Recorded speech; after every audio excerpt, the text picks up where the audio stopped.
নমস্কার বন্ধুরা, আমি সুপ্রিয়া। আজ আবারও একটি নতুন রেসিপিতে সকলকে জানাই স্বাগত। আজ তৈরি করতে চলেছি পনিরের পকোড়া। তো এর জন্য আমি এখানে কিছুটা পনির নিয়েছি। এখানে প্রায় 150 গ্রামের মতো পনির নিয়েছি। এবার একটা ছুরির সাহায্যে একদম পাতলা পাতলা করে এই পনিরটাকে খুব সুন্দর করে কেটে নেব। বন্ধুরা, পনিরের এই পকোড়াটা তৈরি করা যেমন সহজ, খেতেও কিন্তু দুর্দান্ত লাগে। আর ঘরে থাকা সামান্য কয়েকটি উপকরণ দিয়েই একদম চটজলদি তৈরি করে নেওয়া যায়। তো দেখুন, এইভাবে পনিরটাকে আমি টুকরো টুকরো করে কেটে নিচ্ছি।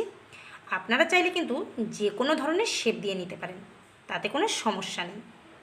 এবার এদিকে একটা পাত্র নিয়েছি, এর মধ্যে একটা ব্যাটার তৈরি করে নেব। তার জন্য দিয়ে দিলাম কিছুটা বেসন, চালের গুঁড়ো। এবার এর মধ্যে একে একে দিয়ে দিচ্ছি শুকনো লঙ্কার গুঁড়ো, হলুদ, সামান্য একটু ধনে গুঁড়ো, গোলমরিচ গুঁড়ো, গরম মশলা গুঁড়ো আর স্বাদ মতো লবণ। এবার অল্প অল্প করে জল মিশিয়ে একটা ঘন ব্যাটার তৈরি করে নেব। খুব বেশি পাতলা কিন্তু ব্যাটারটা করব না, তাই বারে বারে জলটা দিয়েই এটা তৈরি করে নেব। একবারে জল দিলে ব্যাটারটা বেশি পাতলা হয়ে যেতে পারে। তো দেখুন, ব্যাটারের থিকনেস দেখে বুঝতেই পারছেন কীরকম তৈরি করেছি। এবার অপর একটি প্লেটে আমি নিয়ে নিচ্ছি কিছুটা চিড়ে। আমরা যে চিড়ে খাই সেই চিড়েই এখানে নিয়েছি। এবার একটা করে পনিরের টুকরো ব্যাটারের মধ্যে এইভাবে ডুবিয়ে খুব সুন্দর করে ব্যাটারটাকে লাগিয়ে নিয়ে এই চিড়ের মধ্যে উল্টে পাল্টে বেশ ভালো করে কোট করে নেব।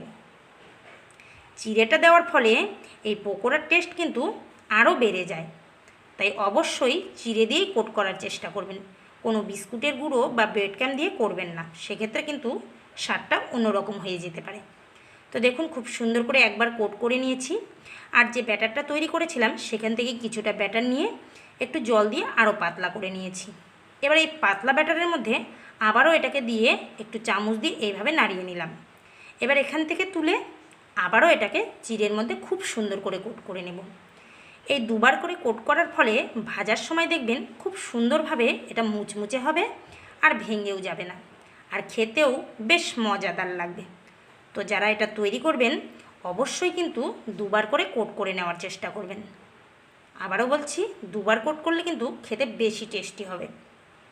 তো দেখুন বন্ধুরা, এক এক করে আমি এগুলোকে তৈরি করে নিলাম। এবার এগুলোকে ভেজে নেব। তার জন্য কড়াই বসিয়ে দিয়েছি, আর কড়াইয়ের মধ্যে এবার দিয়ে দিচ্ছি কিছুটা তেল। এবার একটা খুন্তি দিয়ে একটু নাড়াচাড়া করে নিচ্ছি, যাতে কড়ার গায়ে তেলটা খুব সুন্দরভাবে ছড়িয়ে যায়। তারপর এক এক করে এই পকোড়াগুলো তেলের মধ্যে ছেড়ে দিচ্ছি। এক পাশে হয়ে যাওয়ার পরে খুন্তি দিয়ে একটু করে এগুলোকে উল্টিয়ে দেব, যাতে এক সাইডে বেশি না হয়ে যায়। আর এই পকোড়াগুলো ভাজার সময় কিন্তু গ্যাসের ওভেনের আঁচটা একদম লোতে রাখতে হবে, তা না হলে উপরে পুড়ে যাবে আর ভিতরে কিন্তু কাঁচায় থেকে যাবে, সেক্ষেত্রে খেতে একদমই ভালো লাগবে না। তো দেখুন, হালকা কিন্তু কালার আসতে শুরু করে দিয়েছে। এ পর্যায়ে আমি এগুলোকে তুলে নেব। খুব বেশি কড়া করে ভাজার প্রয়োজন নেই। তো দেখুন, দেখেই কিন্তু জিভে জল চলে আসছে। আপনাদেরও কি তাই হচ্ছে? তো সেম একই পদ্ধতিতে আমি সমস্ত পকোড়াগুলোই ভেজে নিলাম। তো চলুন এবার দেখিয়ে দিই এর ভিতরটা কীরকম হয়েছে। আমার কিন্তু দেখেই জিভে জল চলে আসছে। আপনাদেরও কি তাই হচ্ছে?